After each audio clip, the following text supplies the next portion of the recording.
کل میں اسلام آباد کی مختلف سڑکوں پر پھرتی رہی اور مختلف سڑکوں پر پھرنے کے بعد مجھے جہاں پر بھی ہجوم نظر آیا وہاں پر مجھے صرف پاکستان کا پرچم نظر آیا، اور وہاں پر مجھے پاکستان تحریک انصاف کا پرچم کہیں پر نظر نہیں آیا۔ اور اگر کوئی یہ کہے کہ 14 اگست کا احتجاج کامیاب ہو گیا تھا تو دل بہلانے کے لیے یہ خیال اچھا ضرور ہے، مگر اس کا حقیقت سے دور دور تک کوئی تعلق نہیں ہے۔ 14 اگست کا احتجاج پاکستان تحریک انصاف کا کامیاب نہیں ہوا۔ حقیقی آزادی کی جو جنگ لڑنے کے لیے عمران خان صاحب نے کال دی ہے وہ کامیاب نہیں ہوئی۔ اس کی کیا وجہ ہے؟ کیا ورکر نہیں نکلا؟ اس کی وجہ یہ ہے کہ ورکر نکلنا چاہتا تھا مگر لیڈ کرنے کے لیے ان کے پاس کوئی شخص موجود نہیں تھا، کیونکہ آپس کے اختلافات ہیں، روزانہ کی بنیاد پہ ایک دوسرے کے خلاف بیان بازیاں ہوتی ہیں، اور لیڈر جو ہے وہ موجود نہیں ہے، کوئی ان لوگوں کو لیڈ کرنے کے لیے موجود نہیں ہے، تو ورکر جو ہے وہ اکیلا نکل نہیں سکتا، اس کو سختی کا سامنا کرنا پڑتا ہے، اس کے پاس پلان موجود نہیں ہوتا۔ یہی کچھ 5 اگست کو ہوا اور اس سے بدترین طریقے سے یہ 14 اگست کو ہوا۔ بڑے لوگ ہیں جو اس چیز پہ ناراض ہوں گے کہ دیکھیے جی کیا کہہ دیا، یہ بات بالکل درست ہے۔ اگر آپ آنکھیں موند کے کبوتر کی طرح چلیں گے تو آپ کو یہی لگے گا کہ پی ٹی آئی کا بندہ بہت زیادہ نکلا۔ اگر آپ حقیقت کی آنکھ کھول کے حقیقی آزادی کے لیے نکلیں گے تو آپ کو اندازہ ہوگا کہ آپ اپنے ورکر کو نکالنے میں ناکام رہے۔ 1-2 جگہ پر پنجاب سے کچھ لوگ نکلے، جیسے شیخو پورہ کے ایک حلقے سے کچھ لوگ نکلے، آپ آزاد کشمیر کو بالکل الگ چھوڑ دیجئے، آزاد کشمیر میں بھی چھوٹی موٹی ریلیاں نکلی، مگر جہاں پر میجر آپ نے اپنا گیم شو ڈالنا تھا وہاں پر آپ کو کہیں پی ٹی آئی کا پرچم نظر نہیں آیا۔ یہ ایک حقیقت ہے۔ سب سے جو بڑی ایک تلخ حقیقت ہے، ڈی چوک پہ علیمہ خان صاحبہ تھی اور ان کے ساتھ ڈاکٹر عظمیٰ خان صاحبہ تھی، عمران خان صاحب کی دونوں بہنیں وہاں پر موجود تھیں، لیکن وہاں پر کوئی ورکر نہیں تھا۔ میں ان تینوں بہنوں کو داد اس لیے دیتی ہوں، ہمیشہ دیتی ہوں، کہ یہ مزاحمت کی علامت ہے، یہ اپنی جگہ پر کھڑی رہتی ہیں، جو گرفتاری سے نہیں ڈرتی۔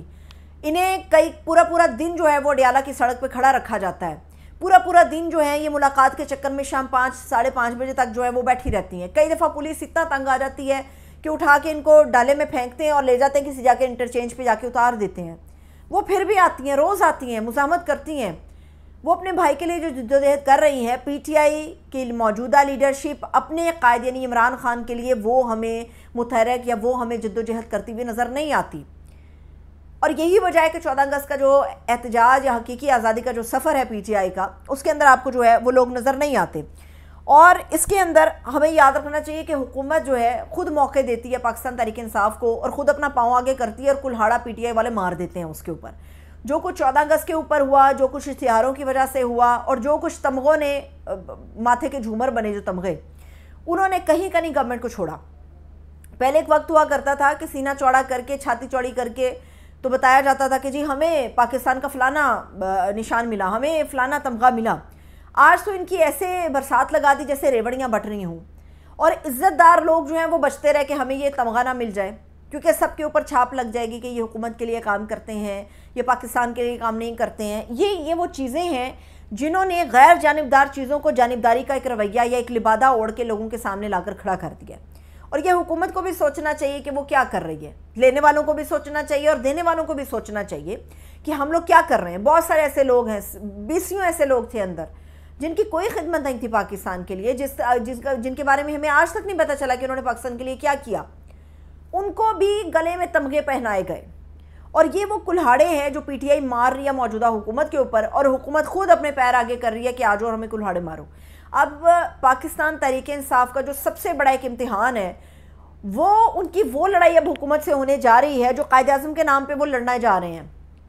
عمران خان کے نام پہ یہ لڑائی نہیں ہونے والی۔ یہ جو 16 اگست کا احتجاج ہے یہ عمران خان کے نام پہ نہیں ہونے والا۔ 16 اگست کا جو احتجاج ہے یہ قائد اعظم کے نام کے اوپر ہونے والا ہے، اور پاکستان تحریک انصاف کے لیے بہت بڑا امتحان ہے کہ انہوں نے کیسے ثابت کرنا ہے کہ حکومت غلط تھی، حکومت کی انٹینشنز غلط تھیں، حکومت نے جان بوجھ کے قائد اعظم اور علامہ اقبال کو جو ہے وہ سرکاری اور غیر سرکاری اشتہارات میں اپنے فلیکسز میں سے نکالا۔ اب یہ گیم پاکستان تحریک انصاف نے عمران خان کے بعد اب قائد اعظم تک لے گئے ہیں۔ اب یہ محب وطنی کا وہ ایک نیا سفر شروع ہونے جا رہا ہے جو میرا خیال ہے کہ حکومت کو بہت ہی تنگ کرے گا، ناکو چنے چبوا دے گا، کیونکہ اس لڑائی میں کہیں عمران خان نہیں ہے۔ پی ٹی آئی کے اس اناؤنسمنٹ میں کہیں عمران خان نہیں ہے۔ عمران خان کے لیے کوئی لڑائی نہیں ہونے جا رہی۔ کل کا جو سفر ہے، اور میں یقین سے آپ کو کہہ سکتی ہوں کہ یہ سفر کل کا نہیں رہے گا، یہ آگے آپ کو بڑھتا ہوا نظر آئے گا کہ P T I Imran Khan کے لیے نہیں، آپ کو قائد اعظم کے لیے لڑتی ہوئی نظر آئے گی۔ اور آج جو پاکستان کے موجود اندر ہر شہری ہے اس کو پتہ ہے کہ قائد اعظم کی وجہ سے وہ آزاد سرزمین میں سانس لے رہا ہے، وہ آزادی کے ساتھ اپنی زندگی گزار رہا ہے اور اپنی اس آزادی کے لیے آج پاکستان کے سسٹم کے اندر بیٹھ کے وہ لڑائی کر رہا ہے۔ اب دیکھتے ہیں کہ کل پی ٹی آئی کتنا کامیاب ہو پاتی ہے، اور کل حکومت کا رویہ بھی بتائے گا کہ عمران خان کے احتجاج کے لیے تو ڈنڈے سوٹے چلتے ہیں، پولیس جگہ جگہ پر کھڑی ہو جاتی ہے، کل قائد اعظم کے نام کے اوپر جو احتجاج پی ٹی آئی کرنے جا رہی ہے پورے پاکستان میں، اس کے اندر بھی کیا فستائیت کا مظاہرہ کیا جائے گا، یا اس کے اندر حکومت اپنی غلطی کو کھلے دل سے تسلیم کرتے ہوئے کیفر کردار تک پہنچائے گی ان لوگوں کو، ان محکمے میں تعینات لوگوں کو جن کی وجہ سے یہ پورا ایک وبال مچا ہے۔ اجازت دیجیے، اپنا خیال رکھیے، خدا حافظ۔